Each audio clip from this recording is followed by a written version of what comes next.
എൻ്റെ ഏറ്റവും പ്രിയപ്പെട്ടവരെ, ഇന്നൊരു പുതിയ വീഡിയോയിലേക്ക് സ്വാഗതം. ഞാൻ നിങ്ങളുടെ സ്വന്തം സുരേഷ് പുന്നൂർ, പൂനെ. നമ്മൾ പലപ്പോഴും കേൾക്കാറുണ്ട് അല്ലേ, നമ്മളുടെ ചാനലിലൊക്കെ വരാറുണ്ട്, അല്ലെങ്കിൽ വാട്സപ്പിലും ഫേസ്ബുക്കിലൊക്കെ ഒരുപാട് മോട്ടിവേഷണൽ സ്പീച്ച് അല്ലേ, അല്ലെങ്കിൽ ഇൻസ്പിറേഷൻ തരുന്ന തരത്തിലുള്ള പല പ്രസംഗങ്ങളും കേൾക്കാറുണ്ട്.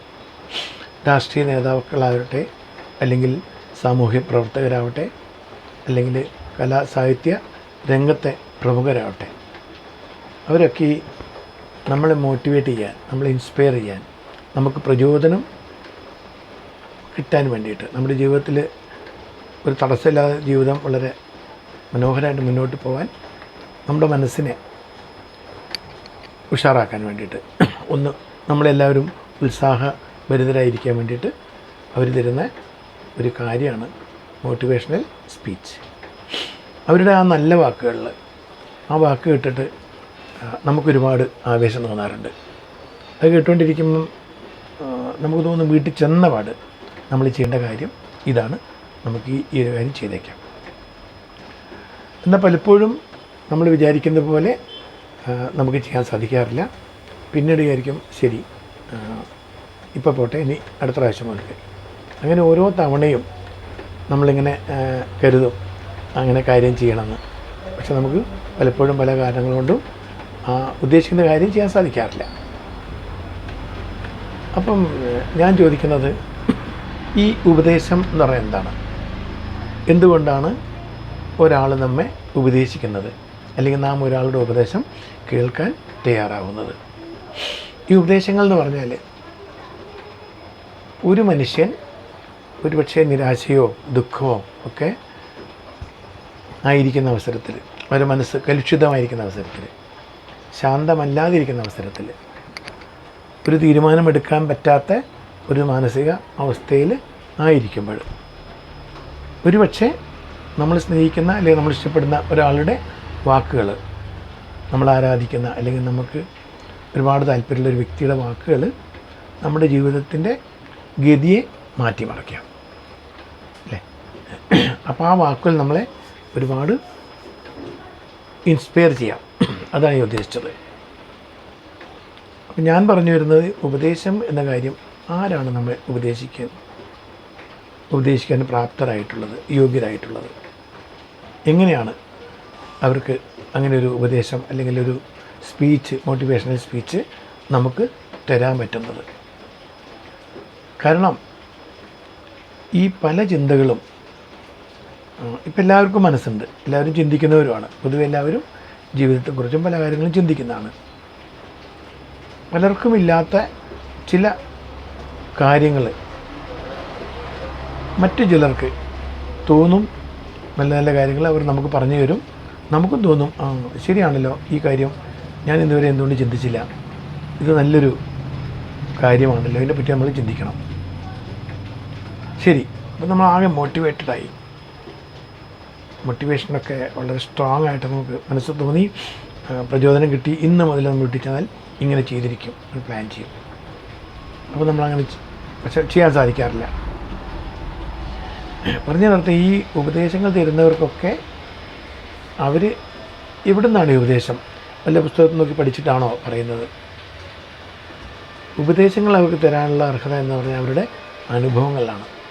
അവർ അവരുടെ അനുഭവങ്ങളിലൂടെ പഠിച്ച കാര്യങ്ങൾ, മനസ്സിലാക്കിയ കാര്യങ്ങൾ, അതൊരു പാഠങ്ങളായിട്ട് അവരുടെ മനസ്സിലേക്ക് വരുമ്പോൾ, അവരുടെ തെറ്റ് അല്ല അവർ ചെയ്തു പോയ ആ പാകപ്പിഴകളൊക്കെ മനസ്സിലാവുമ്പോൾ, ഇനി ആരും ഈ ഒരു തെറ്റ് ആവർത്തിക്കരുത്, ഈ ഒരു തെറ്റിലേക്ക് വരരുത് എന്ന് കരുതി അവരോട് പറയുന്നതായിരിക്കാം.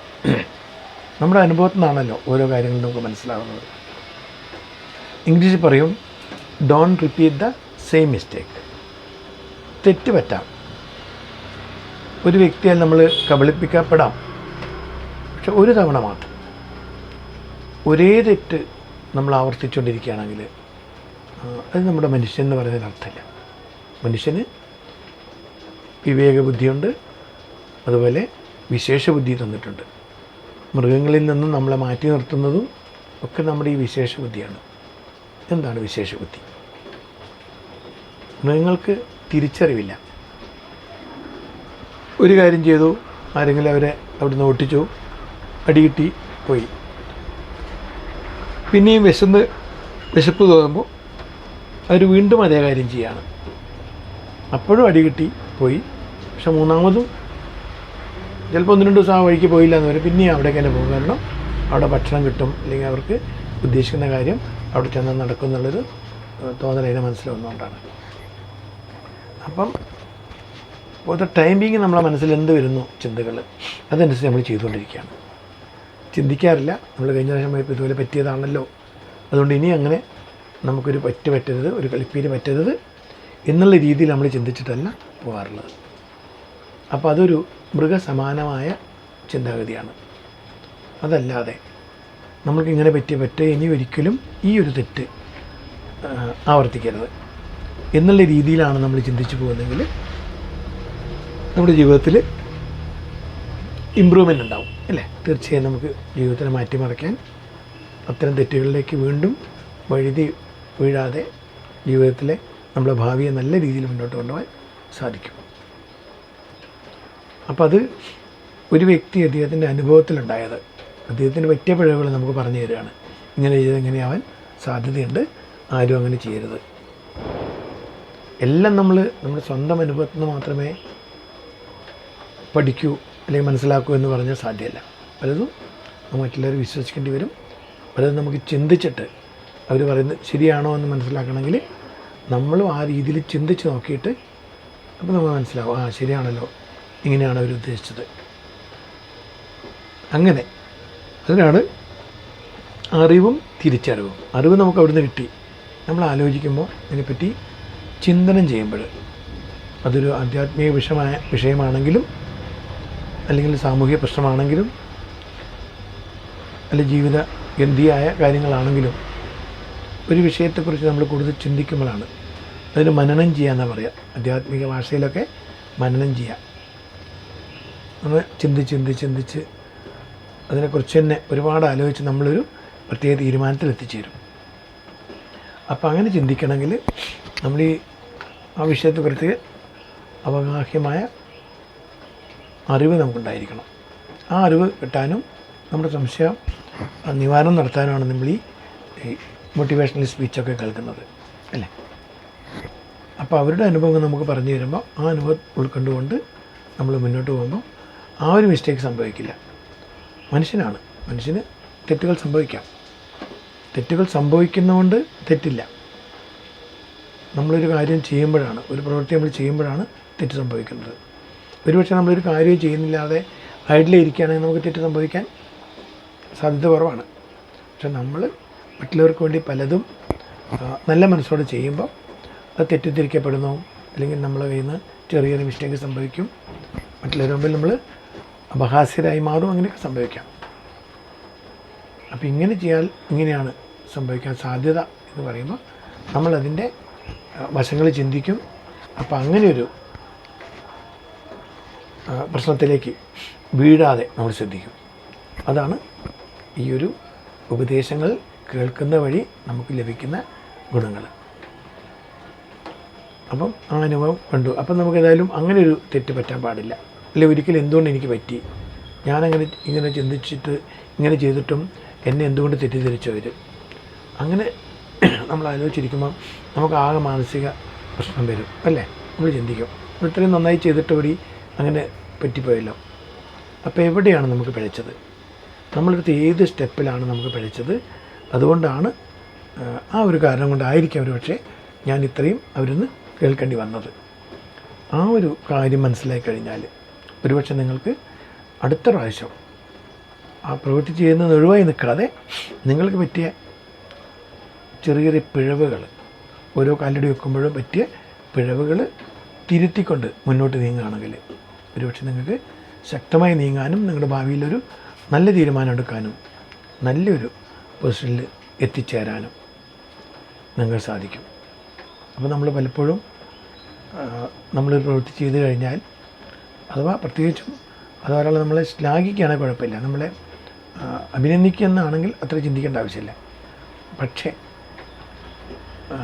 തെറ്റ് പറ്റി ആരെങ്കിലും കുറ്റപ്പെടുത്തുകയാണെങ്കിൽ തീർച്ചയായും ആ വ്യക്തിയെ കുറ്റപ്പെടുത്താതെ അവർ കുറ്റപ്പെടുത്താനുണ്ടായ കാരണം എന്താണ് എന്ന് മനസ്സിലാക്കാൻ നമ്മൾ ശ്രമിക്കണം. അതിന് നമ്മൾ ചിന്തിക്കണം, എവിടെയാണ് എനിക്ക് പറ്റിയത്. അല്ലെങ്കിൽ നമ്മൾ ആ വ്യക്തിയുടെ നല്ല സ്നേഹബന്ധത്തിലാണെങ്കിൽ പേഴ്സണലായിട്ട് പോയിട്ട് നിങ്ങളിങ്ങനെ പറഞ്ഞു, ശരിക്കത് എന്താണ്, അപ്പോൾ എനിക്ക് എവിടെയാണ് തെറ്റ് പറ്റിയിട്ടുണ്ടാവുക, എൻ്റെ ഏതൊരു ആക്ഷനാണ്, ഏതൊരു പ്രവൃത്തിയാണ് തെറ്റിപ്പോയത്. ഒരുപക്ഷെ ആ സുഹൃത്ത് നല്ല ഉദ്ദേശത്തോടെയാണ് നിങ്ങളെ കുറ്റപ്പെടുത്തിയതെങ്കിൽ തീർച്ചയായും അവർ പറഞ്ഞു തരും, ഇന്ന കാരണം കൊണ്ടാണ് ഞാനത് തെറ്റാണെന്ന് പറഞ്ഞത്. അപ്പോൾ അവിടെ നമുക്ക് തിരുത്താൻ പറ്റും. അപ്പോൾ എന്നും ഇൻസ്പിറേഷണൽ അല്ലെങ്കിൽ മോട്ടിവേഷണൽ സ്പീച്ചസ് നമുക്ക് ഒരുപാട് ഉപകാരപ്രദമാണ്. അത് നമ്മൾ ശാന്തമായിരിക്കാൻ വേണ്ടി നമുക്ക് ഒരുപാട് അറിവ് നേടാൻ വേണ്ടി നമ്മൾ മാക്സിമം അത് കേട്ടുകൊണ്ടിരിക്കണം. വലിയ വലിയ ആളുകൾ, അതൊരു സയൻറ്റിസ്റ്റ് ആവാം, നേരത്തെ ഞാൻ പറഞ്ഞ പോലെ സാമൂഹിക പ്രവർത്തനങ്ങളിൽ ഏർപ്പെട്ട ആളുകളാവാം, ആധ്യാത്മികമാകാം. നിങ്ങൾക്ക് ദൈവഭക്തി ഇല്ലെങ്കിലും ആധ്യാത്മിക ചിന്തകളൊന്നും അധികം നിങ്ങൾ വെച്ച് പുലർത്തുന്ന അല്ലെങ്കിൽ വിശ്വസിക്കുന്ന ആളല്ലെങ്കിലും ആ പ്രഭാഷണങ്ങളും കേൾക്കാം, എന്തെങ്കിലും അതിൽ ലോജിക്കുണ്ടോ എന്ന് മനസ്സിലാക്കാൻ. അപ്പോൾ അതിൽ നിങ്ങൾക്ക് ഒരു പാഠം നിങ്ങൾ സ്വന്തമായിട്ട് കിട്ടും. ഒരുപക്ഷെ ആ പ്രഭാഷകൻ ഉദ്ദേശിക്കുന്നതിൽ കവിഞ്ഞ് അതിൽ നിന്ന് മാറിയിട്ട് നിങ്ങൾക്കൊരു പാഠം അതിൽ ഉൾക്കൊള്ളാൻ കിട്ടുന്ന ഉറപ്പാണ്. അതുകൊണ്ട് തന്നെ നിങ്ങൾക്കതും പോയിട്ട് പരീക്ഷിക്കാം. അവിടെ പോയിട്ട് വരുന്ന നമുക്ക് കേട്ട് വരാം എന്തുകൊണ്ട് പറഞ്ഞു. ഒരുപക്ഷെ അദ്ദേഹം ഉദ്ധരിക്കുന്ന പലതും പുരാണ കഥകളോ ചരിത്രങ്ങളൊക്കെ ആയിരിക്കാം. പക്ഷേ ഈ പുരാണ കഥകൾ കേൾക്കുമ്പോൾ, ചരിത്രം കേൾക്കുമ്പോൾ അതിൽ ഉൾക്കൊള്ളുന്നൊരു തത്വമുണ്ടാവും. അദ്ദേഹം പറഞ്ഞു വരുന്നത് എങ്ങോട്ടാണ്. അപ്പം നമ്മുടെ ഒരു ലോജിക്ക് ഉപയോഗിച്ച് കഴിഞ്ഞാൽ അതിലെ ന്യായാന്യായങ്ങളൊക്കെ മനസ്സിലാക്കാൻ സാധിക്കും. നമുക്ക് സ്വന്തമായിട്ടൊരു പാഠം അതിൽ നിന്ന് കിട്ടും. ഒന്നും വേസ്റ്റാവില്ല. കാരണം നമ്മുടെ മുമ്പിൽ അവർ നിരത്തുന്നതൊക്കെ ചരിത്ര സത്യങ്ങളായിരിക്കാം, അല്ലെങ്കിൽ പുരാണങ്ങളിലും ഒക്കെ എഴുതിയ കഥകളാവാം. അപ്പോൾ ചിലപ്പോൾ അത് നടന്ന കഥകളല്ലെങ്കിൽ കൂടി, നടന്ന സംഭവങ്ങളല്ലെങ്കിൽ കൂടി അതിലൂടെ ഈ അറിവുള്ളവർ എഴുതി വെച്ചത് എന്തെങ്കിലും ഒരു തത്വം, ഒരു സാരോപദേശം അതിൽ ഉൾക്കൊണ്ടിട്ടുണ്ടാവും. അത് നമ്മളെ മനസ്സിലാക്കാനാണ്. അപ്പം നേരെ ചൊവ്വേ അതെടുത്ത് പറഞ്ഞാൽ ഒരുപക്ഷെ മനസ്സിലാവാത്തവരുണ്ട്. അതുകൊണ്ട് പിന്നെ അത് കേട്ടിരിക്കാനും ആൾക്കാർ രസകരമാവാൻ ഒരുപക്ഷെ പല കഥകളും ഉദ്ധരിച്ചു കൊണ്ടായിരിക്കാം അദ്ദേഹം നമ്മൾ മുമ്പിൽ ഇതൊക്കെ അവതരിപ്പിക്കുന്നത്. എന്തായാലും ഇതൊക്കെ കേട്ട് മനസ്സിലാക്കി അതിൽ ഉൾക്കൊള്ളുന്ന തത്വങ്ങളെ നമ്മൾ ജീവിതത്തിലും കൂടി പലർത്താൻ ശ്രമിക്കുകയാണെങ്കിൽ, നിങ്ങളുടെ മനസ്സാക്ഷി ശരിയാണെന്ന് പറയുകയാണെങ്കിൽ, അല്ലെങ്കിൽ അവർ അന്ധമായി വിശ്വസിക്കുകയും അന്ധവിശ്വാസത്തിലൂടെ മുന്നോട്ട് നീങ്ങുകയും ചെയ്യണം എന്ന് ഞാൻ ഒരിക്കലും പറയില്ല.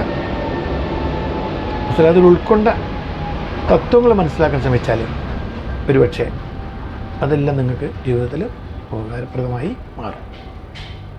ഇനി അടുത്ത് വേറെ വിഷയമായിട്ട് നമുക്ക് അടുത്ത വീഡിയോയിൽ കാണാം. എല്ലാവർക്കും നന്ദി, നമസ്കാരം.